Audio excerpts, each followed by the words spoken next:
کہ اللہ کریم نے قرآن مجید میں ہمیں یوں سمجھیے زندگی کو آسان بنانے کا ایک فارمولہ عطا فرمایا. اور کیا فرمایا؟ وَقُولُوا لِلنَّاسِ حُسْنًا، اور لوگوں سے اچھی بات کہو. آپ یقین کریں جس نے اس فارمولے پر عمل کر لیا نا، اس کی زندگی آسان، اس کی فیملی خوش، اس کے دوست راضی، وہ ہر جگہ ترقی کرنے لگتا ہے. اب آپ خود دیکھیں، ایک دکاندار ہے، سودا بڑا اچھا ملتا ہے، مگر جب جاؤ اس کی زبان پر سختی ہے، گالیاں ہیں، جھاڑتا ہے، سودا ایسے دیتا ہے جیسے بھیک دے رہا ہے. ادھر گاہک جائیں گے، یا ایک ایسا دکاندار ہے جو ہر آنے والے گاہک سے محبت سے بات کر رہا ہے، پیار سے بات کر رہا ہے، طبیعت بھی پوچھ رہا ہے. بندہ کہتا ہے بڑا با اخلاق ہے. اخلاق کی برکت سے کاروبار بھی بڑھتا ہے، اخلاق کی برکت سے عزت بھی بڑھتی ہے، ترقی ملتی ہے اس کو. ایک ہی ادارے میں دو بندے جاب کر رہے ہیں، ایک سب سے دوستی، پیار، محبت، ٹیک کیئر کرنے والا، اور ایک سب سے لڑنے والا. بتاؤ ترقی کس کو ملے گی؟ با اخلاق کو ترقی ملے گی. یعنی یہ وقولوا قولا، یہ جو فرمایا نا قرآن کا جو حکم ہے کہ وقولوا للناس حسنا، لوگوں سے اچھی بات کہو، یہ آپ کے کاروبار میں ترقی کروا دے گا، یہ آپ کی نوکری میں ترقی کروائے گا، یہ آپ کی عزت میں ترقی کروائے گا، یہ آپ کے فیملی میں محبتوں کو بڑھائے گا. یہ ایک چھوٹا سا حکم جو ہے نا، وہ میری پوری لائف کو آسان کر سکتا ہے. لیکن لوگوں کو یہ بات سمجھ نہیں آتی. کچھ لوگوں کے منہ سے پھول جھڑتے ہیں اور کچھ لوگوں کے زبان سے انگارے جھڑتے ہیں. انہیں احساس نہیں ہو رہا کہ میں کتنوں کا دل توڑ رہا ہوں، کتنوں کو تکلیف پہنچا رہا ہوں. کاش یہ بات ہمیں سمجھ آ جائے. میرے پیارے اسلامی بھائیوں، اب ایک اور واقعہ سنیے. نبی پاک کے سمجھانے کا انداز، ایک ہمارے سمجھانے کا انداز. پتہ نہیں ہے نماز کیسے پڑھتے ہیں، پتہ نہیں ہے تلاوت کیسے کرتے ہیں، پتہ نہیں مسجد کا ادب کیا ہے. ایسے ڈانٹ کے سمجھائیں گے کہ بندہ پہلے ڈر جائے. اب پیارے آقا علیہ الصلوۃ والسلام کا دور ہے، اور وہ حضرت معاویہ بن حکم سلمی رضی اللہ تعالیٰ صحابی رسول ہیں. اپنا ہی واقعہ بیان کرتے ہیں. کہتے ہیں میں شروع میں جب اسلام میں نماز فرض ہوئی نا، تو نماز کے دوران باتیں کرنے کی اجازت تھی. یہ حکم بعد میں آیا کہ اب نماز میں بات چیت نہیں کر سکتے. وہ کہتے مجھے پتہ ہی نہیں تھا، نبی پاک علیہ الصلوۃ والسلام کا حکم آ چکا تھا اور مجھے پتہ ہی نہیں تھا کہ یہ حکم آ گیا ہے. میں اس دن وہ نہیں ہوں گے محفل میں. تو کہتے میں آیا اور نماز شروع ہو گئی. نبی پاک علیہ الصلوۃ والسلام نماز پڑھا رہے تھے، میں پیچھے نماز میں حاضر ہو گیا. تو کہتے ہیں چھینک آئی ایک شخص کو، تو میں نے کہہ دیا یرحمک اللہ نماز کے دوران. تو صحابہ کرام کچھ تھے جنہوں نے مجھے بڑی تیز نظروں سے دیکھا، تو مجھے پتہ ہی نہیں تھا کہ بات نہیں کر سکتے. میں نے کہا کیوں دیکھ رہے ہو مجھے تیز نظروں سے؟ نماز میں ہی وہ کہہ رہے ہیں آپ مجھے کیوں ایسے دیکھ رہے ہیں؟ تو اب لوگوں نے اپنی ران پر ہاتھ مارا اور کہ اب مجھے سمجھ آیا کہ مجھے خاموش کرنا چاہ رہے ہیں. یہ بول نہیں رہے مگر مجھے اشارے سے سمجھا رہے ہیں کہ بولنا نہیں ہے. کہتے میں نے نماز کمپلیٹ کر لی. جب نماز پوری ہوئی تو نبی پاک علیہ الصلوۃ والسلام نے مجھے اپنے پاس بلایا. اور نبی پاک سے بڑھ کر بہترین سمجھانے والا کون ہے، بہترین معلم کون ہے؟ کہتے نبی پاک علیہ الصلوۃ والسلام نے نہ مجھے ڈانٹا، نہ برا بھلا کہا، نہ جھڑکا، بلکہ فرمایا نماز میں باتیں نہیں کرتے، نماز میں تو اللہ پاک کی تسبیح کرتے ہیں، تکبیر کہتے ہیں، قرآن کی تلاوت کیا کرتے ہیں. کہتے بس نبی پاک نے بٹھا کر مجھے یہ سمجھا دیا. یہ بھی تو ایک انداز ہے نا. ایک بندے کو حکم پتہ ہی نہیں ہے اور آپ جناب اس پر چڑھ دوڑیں، یہ نہیں ہوتا. خاص طور پر اگر آپ نے اسلام کی بات سکھانی ہے، دین سکھانا ہے. پہلے ایک بات سمجھیے، اگر آپ اپنے بچوں کو نمازی بنانا چاہتے ہیں، قرآن پڑھانا چاہتے ہیں، یا آپ کسی نیکی کے کام کو پھیلانا چاہتے ہیں، تو ایک بار یاد رکھیں کہ آپ اچھا کر رہے ہیں تو کوئی ہے جو اس کو بگاڑنا بھی چاہتا ہے. جب بھی بندہ اللہ رسول کی بات کرے گا نا، تو اس کی مائنڈ میں ہونا چاہیے میرا ایک دشمن ہے جو اس بندے کو دین کی طرف نہیں آنے دینا چاہ رہا. کیونکہ شیطان تو کبھی بھی نہیں چاہے گا نا. یعنی آپ سارے ماشاءاللہ جو مسجد میں آئے ہیں نا، تو ایک طاقت تھی جو آپ کو روکتی رہی اور آپ اس کو یوں سمجھے چیرتے ہوئے آ گئے مسجد میں. ماشاءاللہ ایمان مضبوط تھا. لیکن ایسا کئی لوگوں کے ساتھ ہوتا ہے جو گھر سے نکلتے ہیں مسجد کے لیے، شیطان پہنچنے نہیں دیتا. یار اگلی بار جائیں گے، آج گرمی بڑی ہے، چلو یار آج رہنے دو. گھر سے نکلا تھا حالانکہ نماز کے لیے، مگر شیطان نے بدل دیا. تو آلویز جو دین کا داعی ہے اسے یہ سوچنا ہوگا، جو کسی کی اصلاح کرنا چاہتا ہے اس کو یہ سوچنا ہوگا کہ میں اصلاح کرنا چاہتا ہوں، شیطان دور کرنا چاہتا ہے. ہم دونوں کی لڑائی چل رہی ہے. ذرا سی میں نے سختی کی تو یہ بندہ شیطان کی مان کے دور چلا جائے گا. نرمی، پیار، محبت اتنا دو کہ وہ شیطان کی نہ مانے، آپ کی بات مانے اور اللہ رسول کی طرف آ جائے. لیکن اگر سمجھانے والا ہی سخت ہو گیا ہے، سمجھانے والا ہی ڈانٹنے والا ہو گیا، تو پھر تو بہت آسانی سے شیطان دور لے کے چلا جائے گا.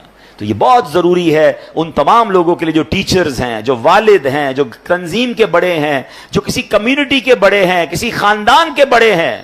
اگر آپ کو اللہ نے مقام دیا ہے اور آپ لوگوں کو کچھ گائیڈ کرنا چاہتے ہیں you have to be soft. نرم شفقت آپ کی زبان سے پھول جھڑنے چاہیے, کیونکہ آپ کا مقابلہ شیطان سے ہے. وہ چاہتا یہی آپ بد اخلاقی کریں, میں لوگوں کو لے جاؤں, اور ایسا ہوتا ہے. کئی بدقسمتی سے دین کی بات کرنے والے بھی اتنے سخت ہوتے ہیں کہ لوگ پھر دین سے دور ہو جاتے ہیں. ایسا مت کیجیے, خدا کے واسطے ایسا مت. شیطان کھینچ رہا ہے اور یہ بندہ آپ کی بات سننے آ گیا ہے. اب تو پیار سے بات کیجیے, اب تو مسکرا کر بات کیجیے, اب تو نرمی کی بات کیجیے. تو انشاءاللہ اگر اس بات پر عمل کریں گے تو اللہ نے چاہا زندگی میں بڑی ترقیاں اور بڑی کامیابیاں ملیں گی. اعلیٰ حضرت امام اہل سنت فرماتے ہیں اعمال میں ہدایت نرمی سے چاہیے کہ سختی سے ضد نہ بڑھے. اللہ کرے یہ بات ہمیں سمجھ آ جائے. اچھا بالکل اسی طرح کسی کو سمجھانا ہے, اس میں بھی بڑی غلطی ہوتی ہے. سب کے سامنے لوگ سمجھاتے ہیں, یہ میرا بیٹا جو ہے نا, اچھا رشتہ دار آئے ہیں گھر پہ, مہمان آئے ہیں, اور ان کے سامنے کہہ رہے ہیں یہ بیٹا میری بات مانتا نہیں ہے, بہت تنگ کرتا ہے, ذرا آپ بھی اسے سمجھا دیں. کیا اب وہ سمجھے گا آپ کی بات؟ سب کے سامنے آپ نے ذلیل کر دیا. بلکہ ہمارے ساتھ بھی ہوتا ہے کہ کسی بزرگ, کسی عالم دین کے پاس اپنے بیٹے کو لے کر لائن میں لگ کر آتے ہیں اور کہتے ہیں میرا بیٹا بڑا شرارتی ہے, مجھے بہت تنگ کرتا ہے, آپ ذرا اس کو سمجھا دیں. آپ سوچیں آپ نے اس بیٹے کو اس دیندار آدمی کے سامنے ذلیل کر دیا, وہ کیسے اپنے باپ سے محبت کرے گا؟ ہونا کیا چاہیے تھا, والد آ کر کہتا میرا بڑا پیارا بیٹا, حضرت اس کے لیے دعا کر دیں. یہ بھی تو ہو سکتا ہے, دعائی کروانی تھی, اس کی برائی کرنا ضروری ہے سب کے سامنے.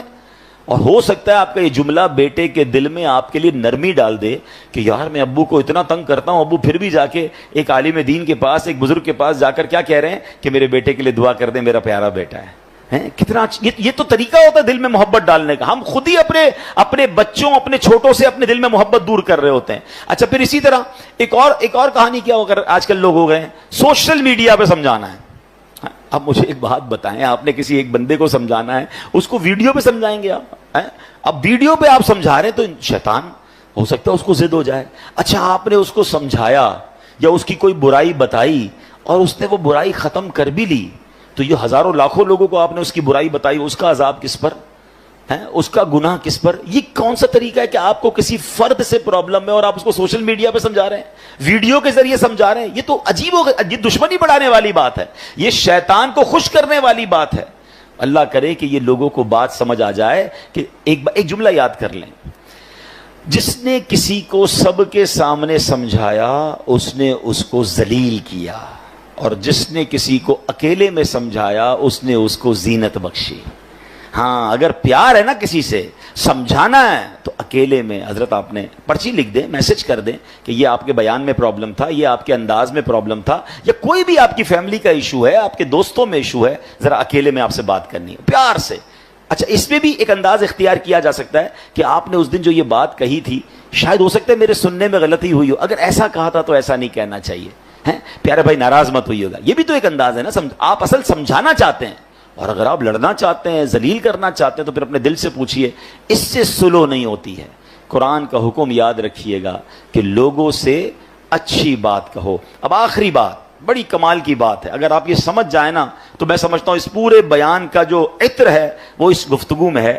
کہ علامہ قرطبی رحمۃ اللہ تعالی علیہ فرماتے ہیں, سمجھانے والا دنیا میں کوئی بھی ہو, آج کے دور میں کوئی حضرت موسیٰ اور حضرت ہارون سے افضل نہیں ہو سکتا. اللہ کے نبی ہے نا, اور جسے سمجھایا جائے وہ کتنا ہی بڑا گناہگار کیوں نہ ہو, وہ فرعون سے بڑا گناہگار نہیں ہو سکتا. بات سمجھ آ رہی ہے؟ یعنی آج اگر کسی کے ساتھ آپ کو پرابلم ہے, کتنا ہی اس نے آپ کو کیوں نہ ستایا ہو, کتنا ہی وہ غلط آدمی کیوں نہ ہو, گناہوں میں وہ فرعون سے بڑھ نہیں سکتا. اور ہم میں سے سمجھانے والا کوئی بھی حضرت موسیٰ اور حضرت ہارون سے بڑھ نہیں سکتا. دو ایکسٹریم ہو گئی نا, سمجھانے والا بھی ٹاپ پہ ہے اور گناہگار بھی سب سے بڑا ہے. مگر جب حضرت موسیٰ اور حضرت ہارون فرعون کے پاس جا رہے تھے تو اللہ کریم نے کیا انہیں ارشاد فرمایا تھا, فَقُولَا لَهُ قَوْلًا لَيِّنًا, تو تم اس سے نرم بات کہنا. قرآن حضرت موسیٰ حضرت ہارون کو کہہ رہا ہے, کس سے نرم بات کرنا؟ فرعون سے. یار کسی فرعون سے بڑے گناہگار سے مل لیا آپ نے جو اس سے سختی کر رہے ہو, سمجھیے. یا حضرت موسیٰ سے زیادہ اچھا سمجھانا آتا ہے آپ کو. اتنی دو ایکسٹریم مل رہی تھی, مگر آرڈر کیا تھا کہ نرمی سے بات کرنی ہے, پیار سے بات کرنی ہے. اللہ اکبر. اب یہ بات آپ سمجھ لیں, اگر آپ سمجھانا چاہتے ہیں یہ سختی سے نہیں ہو سکتا. آپ لڑنا چاہتے ہیں پھر وہ آپ کی مرضی ہے, وہ پھر آپ اللہ کو جواب دیں کہ آپ لڑائی جھگڑے والے ہیں. اگر آپ کے مائنڈ سیٹ میں یہ کہ یار اس بندے کی غلطی دور کرنی ہے یا اس کو ٹھیک کرنا ہے, اس کی تربیت کرنی ہے, آئندہ یہ نہ کرے, تو یہ کام نرمی سے ہوگا. سختی سے بگڑنے کا چانس ہے, دشمنیاں ہو جاتی ہیں. وہ ایک بات ہے نا کہ ایک بندہ کہیں جا رہا تھا, سر پہ اس کے کانچ کی چوڑیاں تھیں اور اس کا پورا ایک گٹھڑ تھا. تو ایک پولیس والا آیا کوتوال, اور اس نے آ کر ڈنڈا مارا اس میں. کہا بتاؤ اس میں کیا ہے؟ کہتا صاحب تھوڑی دیر پہلے تو چوڑیاں تھیں, اب تو کچھ بھی نہیں ہے. یعنی آپ ڈنڈا مار کر پوچھ رہے ہیں تو ٹوٹ گیا جو آپ پوچھنا چاہ رہے تھے, وہ تو چورا چورا ہو گیا. تو ہم بھی بعضوں کا ڈنڈا مار کے جو ہے نا سیدھا کرنا چاہ رہے ہوتے ہیں. کہتے ہیں نا پہلے ہی مٹکے میں سوراخ کر دو, اب جتنا پانی ڈالنا ہے تو پانی نے لیک ہی ہو جانا ہے, پانی بھرنا نہیں ہے. اب آپ ڈالے جائیں پانی, اب آپ سمجھاتے جائیں. پہلے تو سوراخ کر دیا آپ نے, کسی کو گالی دے کر ڈانٹ کر ذلیل کر کر اب بٹھا کے سمجھا رہے ہیں. آپ اس کے مٹکے میں سوراخ کر چکے ہیں, اب ڈالے جائیں, وہ نکل رہا ہے, جو بھی ڈال رہے ہیں وہ نکل رہا ہے. تو کاش یہ بات سمجھ آ جائے کہ ہے فلاح و کامرانی, نرمیوں آسانی میں ہر بنا کام بگڑ جاتا ہے نادانی میں. صدقہ خیرات کی بات ہم بہت ساری کرتے ہیں, ٹھیک ہے. آج آپ کو ایک کمال کا صدقہ بتاتا ہوں, 1 روپیہ بھی خرچ نہیں ہوگا. غریب لوگ ذرا اور غور سے سن لیں, امیر بھی سنیں, کیونکہ امیر بھی کون سا روز خرچ کرتے ہیں, ٹھیک ہے نا. یہ بغیر خرچے کا صدقہ ہے. اللہ کے حبیب علیہ الصلوۃ والسلام فرماتے ہیں اچھی بات صدقہ ہے. ہائے ہائے, یعنی صرف مال سے صدقہ نہیں ہوتا, بلکہ ہر معمولی چھوٹی سے چھوٹی نیکی بھی اگر اخلاص کے ساتھ کی جائے تو اس پر صدقے کا ثواب ملتا ہے. حتیٰ کہ مسلمان بھائی سے میٹھی اور نرم باتیں کرنا بھی صدقہ ہے. تو یہ صدقہ تو روز کیا کرے نا بھائی, بغیر پیسے خرچ کیے ثواب مل ہی جائے گا, میٹر چل رہا ہے. اور اب میں آخری جملہ کہہ کر اپنی بات کو ختم کرتا ہوں. جو عاشقان رسول ہیں, جو نبی پاک سے محبت کرتے ہیں, اس میں اس حدیث میں ان کے لیے ڈر بھی ہے اور ان کے لیے خوشخبری بھی ہے. اللہ کے رسول علیہ الصلوۃ والسلام فرماتے ہیں کہ بے شک تم میں سے مجھے سب سے زیادہ پیارے, سنو آقا فرمانے تم میں سے سب سے زیادہ پیارے اور قیامت کے دن میرے نزدیک ترین وہ لوگ ہوں گے. اب مجھے بتائیں, میں آگے بندہ نہ بتاؤں کون ہے, انعام کیسا ہے. قیامت میں آقا کے سب سے قریب اور نبی پاک فرمائے میرے لیے سب سے زیادہ پیارے. سچی بات یہ, میں اگلی جملہ نہ بھی کہوں نا تو ہم سب نے یہ سودا کر لینا چاہیے کہ وہ جو بھی کام ہے میں نے کرنا ہے. میری ساری زندگی ایک طرف, اگر میں نبی پاک کا پیارا ہو گیا اور قیامت کے دن پیارے آقا کے سب سے قریب ہو گیا تو پھر یہ کام کیوں نہ کروں. اور وہ کام کیا ہے؟ آقا فرماتے وہ ہے جو تم میں سے سب سے زیادہ اچھے اخلاق والے ہیں. جو زیادہ اخلاق والا ہے وہ آقا کو زیادہ پیارا ہے. اب غور کر لیں میرے اخلاق کیسے ہیں. اب اگلا جملہ جو ڈرانے والا ہے, تم میں سے مجھے سب سے زیادہ ناپسند اور قیامت کے دن مجھ سے زیادہ دور وہ لوگ ہوں گے جو برے اخلاق والے ہیں, جو زیادہ باتیں کرنے والے, منہ پھٹ, بانچیں کھول کر اور منہ بھر کر باتیں کرنے والے ہیں. گالیاں دینے والے سوچیں, طنز کرنے والے سوچیں, لوگوں کی عزتیں اچھالنے والے سوچیں. اگر نبی پاک ناراض ہو گئے, میری بد اخلاقی کی وجہ سے قیامت کے دن مجھے دور کر دیا گیا میرے آقا سے, تو میں نے کدھر جانا ہے. اللہ کرے کہ ہمیں نبی پاک کے اخلاق کا صدقہ نصیب ہو جائے, ہماری زبان سے گالی گلوچ ختم ہو جائے, طنز ختم ہو جائے, لوگوں کی بے عزتیاں ختم ہو جائیں, ہم جوڑنے والے بنیں, ہم توڑنے والے نہ بنیں.